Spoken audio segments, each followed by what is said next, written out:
एक बार फिर से आप सबों को आपके अपने YouTube channel geography with Raj sir में बहुत बहुत स्वागत है। आज मैं कुछ इम्पॉर्टेंट विषय को लेकर आपके समक्ष प्रस्तुत हुआ हूं और ये विषय है उन बच्चों के लिए जो बच्चे इंटर का एग्जाम दे चुके हैं और वो अब सेमेस्टर 1 में एडमिशन के लिए तैयार हैं। तो बच्चे आप तैयार हो जाइए क्योंकि आपके रिजल्ट कुछ ही दिनों में आने वाले हैं। 10 से 15 दिन के बीच में आपका रिजल्ट आने की प्रबल संभावना है, हो सके एक सप्ताह के अंदर आ जाए। तो वैसे बच्चे जो अपना भविष्य बनाना चाहते हैं, अच्छे कॉलेज में एडमिशन लेना चाहते हैं, बहुत बच्चे सीयूटी का एग्जाम लिखे होंगे, उसके आधार पर वो आप central university, BHU, JNU, Delhi university या इलाहाबाद यूनिवर्सिटी कहीं भी आप जा सकते हैं जहां पे आप ऑप्शन दिए होंगे। उसके अलावे जो बच्चों को झारखंड में ही पढ़ाई करना है और खास करके हजारीबाग में पढ़ाई करना है, तो वो बच्चे के लिए एक न्यूज़ आया है सामने कि विनोबा भावे विश्वविद्यालय का जो चांसलर पोर्टल है वो ओपन होने वाला है रिजल्ट आने के बाद। तो आप सारे बच्चे उसमें अप्लाई कर लेंगे और अपने एग्जाम से संबंधित जो भी चीजें होंगी उसको आप लोग सर्टिफिकेट को तैयार करके रखेंगे। रिजल्ट आने के बाद अपने विद्यालय से जाके माइग्रेशन, मार्कशीट, करेक्टर सर्टिफिकेट्स जरूर ले लेंगे ताकि एडमिशन के समय आपको उसकी आवश्यकता पड़ेगी। ध्यान रखेंगे, मार्कशीट, करेक्टर सर्टिफिकेट और साथ में स्कूल लिविंग सर्टिफिकेट ये जरूर लेंगे और माइग्रेशन प्रोविजनल भी ले लेंगे आप लोग। हालांकि माइग्रेशन प्रोविजनल भी साथ में आता है, लेकिन ये तीन बहुत इंपॉर्टेंट चीजें हैं आपके मार्कशीट, स्कूल लिविंग सर्टिफिकेट जिसको आप लोग सामान्य भाषा में टीसी बोलते हैं, स्थानांतरण सर्टिफिकेट, और कैरेक्टर सर्टिफिकेट जरूर लीजिएगा। बहुत बच्चे कैरेक्टर सर्टिफिकेट नहीं लेते हैं तो बाद में उन्हें कैरेक्टर सर्टिफिकेट वापस आके लेना पड़ता है। तो जो न्यूज़ है आज के न्यूज़पेपर में जो छपा है, कल के न्यूज़पेपर में ही था, उसे मैं आज आपके सामने अपलोड कर रहा हूं। तो आप देखेंगे कि इसमें क्या क्या दिया हुआ है, तो उसको मैं आपके सामने रख रहा हूं, आप इसे देख लें। तो जैसा कि मैंने आप लोगों को बताया कि देखिए स्नातक प्रथम सेमेस्टर, ध्यान देंगे, स्नातक प्रथम सेमेस्टर में नामांकन के लिए अब खुलेगा चांसलर पोर्टल। ठीक है, इसमें देखते हैं क्या है आज के न्यूज़ में। तो पहले देख लेते हैं कि विनोबा भावे यूनिवर्सिटी के अंगीभूत कॉलेजों में स्नातक प्रथम सत्र 2025-28 यानी कि ग्रेजुएशन सेमेस्टर 1 के सेशन 2025-28 में नामांकन के लिए चांसलर पोर्टल खुलने वाला है। आगे देखते हैं, राष्ट्रीय शिक्षा नीति 2020 के तहत विनोबा भावे विश्वविद्यालय के अंतर्गत अंगीभूत एवं संबंध महाविद्यालय, अंगीभूत और संबंध मतलब होता है कि रजिस्टर्ड जितने भी उसके कॉलेज हैं विनोबा भावे के अंतर्गत, उन सभी कॉलेजों में स्नातक पाठ्यक्रमों में नामांकन की अब रफ्तार पकड़ेगी। क्यों पकड़ेगी?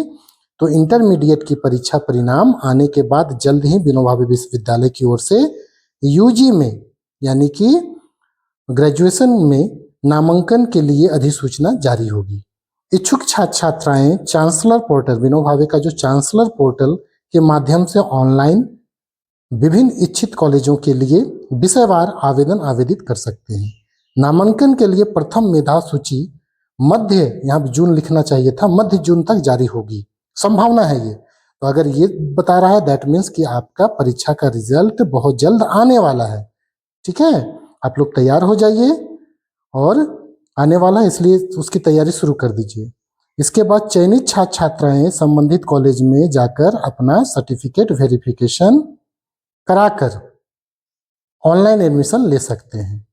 ठीक है ना, कक्षाएं समय से संचालित किए जाने की आसार है। बताते चले कि विनोबा भावे विश्वविद्यालय के सबसे महत्वपूर्ण और पुराने कॉलेज में संत कोलंबा कॉलेज है, जिसमें स्नातक कला, विज्ञान यानी साइंस और आर्ट्स के साथ साथ वोकेशनल कोर्स के सेमेस्टर 1 के नामांकन के लिए छात्र छात्राओं की पहली पसंद होती है ना। कोलंबस सब लोग जाना चाहता है, नेम फेम है और उसके रिजल्ट भी बढ़िया है। तो यहाँ विभिन्न फैकल्टी में सीटों की संख्या निर्धारित है। ये कोलंबस का मैं बात कर रहा हूँ।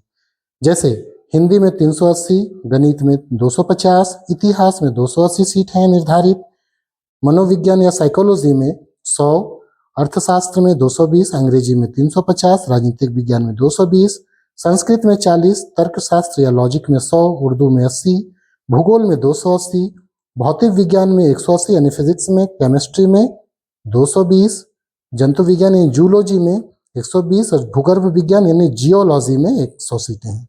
इसके अतिरिक्त वोकेशनल कोर्स के तहत BCA और बायोटेक्नोलॉजी में 45 सीटें पर नामांकन है।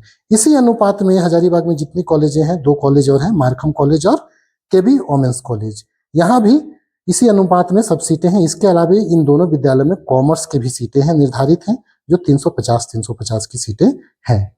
तो ध्यान से देख लेंगे, आपके लिए इंपॉर्टेंट है। अच्छा, यहाँ पे बीच में एक आया था कि आपको सर्टिफिकेट वेरिफिकेशन के लिए बुलाया जाएगा अपने कॉलेज में जहाँ पे आपने ऑनलाइन किया है जिस सब्जेक्ट के लेकर। तो ये सर्टिफिकेट वेरिफिकेशन में क्या होगा, तो आप जो इंटर पास करेंगे तो वहाँ पे जो मार्कशीट मिलेगा सो मार्कशीट लेके जाइएगा ओरिजिनल, स्कूल लिविंग सर्टिफिकेट ले लीजिएगा जिसको आप लोग विद्यालय परित्याग प्रमाण पत्र या सामान्य भाषा में TC बोलते हैं, ट्रांसफर सर्टिफिकेट, उसको ले लेंगे। साथ ही साथ माइग्रेशन प्रोविजन ले लेंगे और जो कि इंपॉर्टेंट है जो आप नहीं लेते हैं, करेक्टर सर्टिफिकेट भी जरूर लीजिएगा, नहीं तो कोलंबस में आपको वापस भेज देगा और कोलंबस में आपको करेक्टर सर्टिफिकेट भी विद्यालय का मांगेगा। तो ये सारी चीजें आप लेके अपने विद्यालय से जाएंगे जब आपका रिजल्ट आ जाएगा। तो देख लीजिए, मैं एक बार इसको मैं वाइड रेंज में ला रहा हूँ, इससे आप लोग पढ़ लेंगे। और बाय द वे, अगर आपको आपके मोबाइल में अच्छा से ना दिखे ये पूरा न्यूज़ तो आप उसमें बिग स्क्रीन में जाके आप देख लेंगे, क्योंकि मैं ये अपलोड कर रहा हूँ तो अपलोड करने समय हो सके इधर उधर हो जाए स्क्रीन के जो साइज है वो। तो ये रहा, आप स्क्रीनशॉट लेके इसको पढ़ सकते हैं। तो यही था आज का आपका न्यूज़, इसको जरूर से जरूर आप लोग ध्यान में रखेंगे। तो आपने देखा कि पेपर कटिंग में क्या क्या लिखा हुआ था, सारा चीज मैंने आपको पढ़ के बताया और सारा चीज समझा के आपको मैंने बता दिया। तो इसलिए आप उसको ध्यान से सारी चीजों को रखेंगे तैयार। कहीं भी आपको जाना होगा समर वेकेशन में तो आप जाके और आ जाएंगे और इस पर पैनी नजर रखेंगे। साथ ही साथ आप लोग अभी तक जज कर चुके होंगे कि आपको ऑनर्स क्या लेना है, तो उस पर भी ध्यान रखेंगे, क्योंकि आपको पोर्टल में भरने समय आपको अपने ऑनर्स प्रतिष्ठा का विषय को सिलेक्शन करना पड़ेगा। और नहीं किए होंगे तभी से सोच लें, मैं एक वीडियो आपको बना दूंगा कि आपको कौन सी विषय लेनी चाहिए और उसमें लेने के लिए, ऑनर्स लेने के लिए आप में क्या क्या चीजें होनी चाहिए। उन चीजों को देखते हुए आप देखेंगे कि हम कौन सा विषय लें, तो उसके संदर्भ में मैं एक वीडियो बनाऊंगा और उसे भी मैं अपलोड कर दूंगा, जो आपको आसान होगा कि आगे कौन कौन से विषय आपके लिए जरूरी हैं जो कॉम्पिटिटिव एग्जाम में, साथ ही साथ आपको पढ़ने में सहायता हो, आपकी रुचि क्या हो, इन सभी दृष्टिकोण को देखते हुए उसको हमने लेना है आगे सब्जेक्ट को। ऐसा नहीं कि सारे लोग वो सब्जेक्ट को ले रहे हैं तो मैं भी पीछे पीछे उसे सब्जेक्ट ले लूँ। तो आप अपने दृष्टिकोण को देखेंगे, मैं बता रहा हूँ, मैं अगला वीडियो बनाऊंगा उसके लिए, और वो काफी आपके लिए सपोर्टेड रहेगा वो जो वीडियो बनेगा कि आप कौन सा विषय लेंगे। ठीक है, तो धन्यवाद सभी को देखने के लिए। और जो बच्चे चैनल में नए हैं, चैनल को प्लीज सब्सक्राइब कर लेंगे, साथ ही साथ लाइक तो जरूर करेंगे और दोस्तों में शेयर जरूर कर देंगे। धन्यवाद, सभी का दिन मंगलमय हो। Have a nice day.